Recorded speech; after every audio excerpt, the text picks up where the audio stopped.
Guys, ঠিক করে video করা তো শিখিনি, কিন্তু কাজগুলো খুবই সূক্ষ্মভাবে করার চেষ্টা করি। আর তার মধ্যে একটা সবথেকে ভালো না, একদমই বাজে কাজ, যেটা হচ্ছে বুকমার্ক তৈরি করা। আমার একদম ভালো লাগে না, বিশ্বাস করো।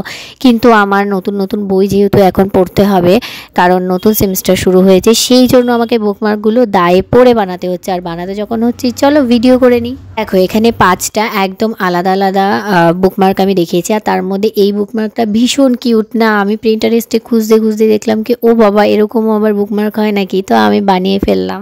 দেখো, বুকমার্ক সম্পর্কে আমার যেহেতু অতটা ধারণা নেই, অতটা জ্ঞান নেই, সেহেতু আমি তোমাদের জিজ্ঞেস করছি, তোমরা যারা পারো তারা আমাকে বলো তো, যে বুকমার্ক বানাতে গেলে অ্যাকচুয়ালি কোন ধরনের পেপার ইউজ করা হয়।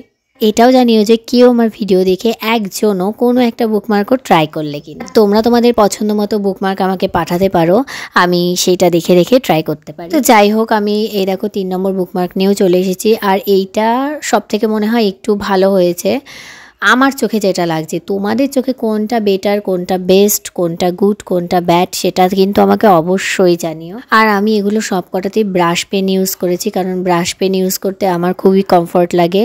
আচ্ছা, আমি তো কাজের ফাঁকে সবসময় ড্রয়িং করতে বসি না, এগুলোতে কিছুই পাই না, শুধু শান্তিই পাই। তোমাদের শান্তির কাজ কি আমাকে জানিয়ে দাও তো কমেন্ট সেকশনে। এই কাজগুলো করে কোনো ফল পাওয়া যায় না, শুধুমাত্রই মনের শান্তি পাওয়া যায়। তো যাই হোক, দেখো এই কাজটা তো আমার অলরেডি কমপ্লিটই হয়ে গেছে। আর এটাই সব থেকে বেশি কালারফুল হয়েছে। আর ওই ক্যাট দুটো, ওটাও ভালো হয়েছে, কিউট হয়েছে, কিন্তু এটা সব থেকে বেশি কালারফুল হয়েছে। এবার তোমরা বিচার করো, আমি তো আমার কাজ বিচার করেই ফেললাম। তো যাই হোক, এটা হচ্ছে লাস্ট। আর এইটা তো অলরেডি তোমরা যারা শর্টস দেখো তারা তো দেখেই নিয়েছো, তাই জন্য এটা আর অত ভালো করে দেখায়নি, ফার্স্ট করে দিয়েছি। এবার জানিয়ে দাও কোনটা ভালো লাগলো সব থেকে, সাবস্ক্রাইব করে দিও কিন্তু।